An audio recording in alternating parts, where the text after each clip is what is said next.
Hi, this is Tabitha with Education Watchdogs. I wanted to do this tonight because I felt like it was a good issue to address tonight. I went to Lansing, talking about kids with IEPs, count days, everything like this, and talked about the restraints and seclusion that happen to these kids who have special needs. Restraints and seclusions, in case you don't know, restraints means they can hold you down. They can use force and hold you down to protect yourself from harming yourself or others. Seclusion means they can isolate you away from everybody. So, this is how restraints and seclusion was used on my daughter. For example, she's a behavioral kid. She's been drugged. She was on medicines that were making her literally crazy. So, she's been handcuffed. She's been drugged through the halls of the school. She's been sat on. She's had her hand, people have put their hands on her, held her down. It took one time 5 adults to hold my daughter to the ground. To the ground. Mind you, she's a big girl, but still. Why would you have to do that when you have protocol and procedure and how to do it, quote unquote, safely? So it came to be that my daughter had a handprint bruise on her from a cop who put handcuffs on her and was dragging her, out of the school building. And she wound up with a handprint bruise on her. So I called CPS and asked them, what can we do about this? They said, oh, that's a criminal matter. Really? Because if I would have done it, I'd have been hauled off to jail for assaulting my own child. Okay?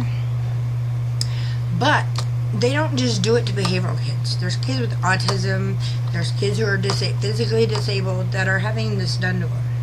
There's kids that are having it done unnecessarily. Who in their right mind thinks it's okay to hold a child to the ground and press him to the ground?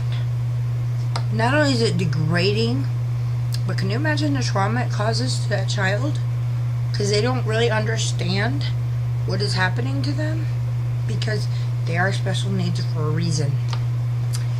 So our legislators passed this. Everybody thought it was okay to do, and now it's a case of an emergency. Well, here's the problem. They never followed protocol with my daughter. They did it instantly. The restraint and seclusion. They isolated her, hurt her, and basically mentally, emotionally tortured her. Because she wanted to see her friends and she wanted to be like others and she couldn't. Because she had all these adults doing whatever. Even locked her in a room. Locked her in a room. You know how many kids get locked in rooms at school because they don't want to cope? This is uncalled for. This is ridiculous. We need people in Lansing and Washington to listen. If you want to know how it feels to be restrained and secluded, do it. Do it to yourselves before you pass a bill to do it to a helpless child. I'm sorry, I don't see the point in pinning a child to the ground, handcuffing a 7-year-old, really? 7 years old that could maybe weigh, 40 to 60 pounds, and you're 6'1" doing this? Or 5 foot doing this? Ridiculous. Come on, guys. This is insane. So, the only thing that comes to mind when I think about restrictions and exclusions is the prison system and juveniles and jails. Because that's what they do. Why should this be in our classrooms? Why should this be an alternative for kids acting out? It shouldn't be. It's actually considered abuse. In my eyes, I don't know about the laws, but me, that's assault and battery with an intent to do harm. Just saying. So, with that being said, I want to hear your voice. Voice your opinion.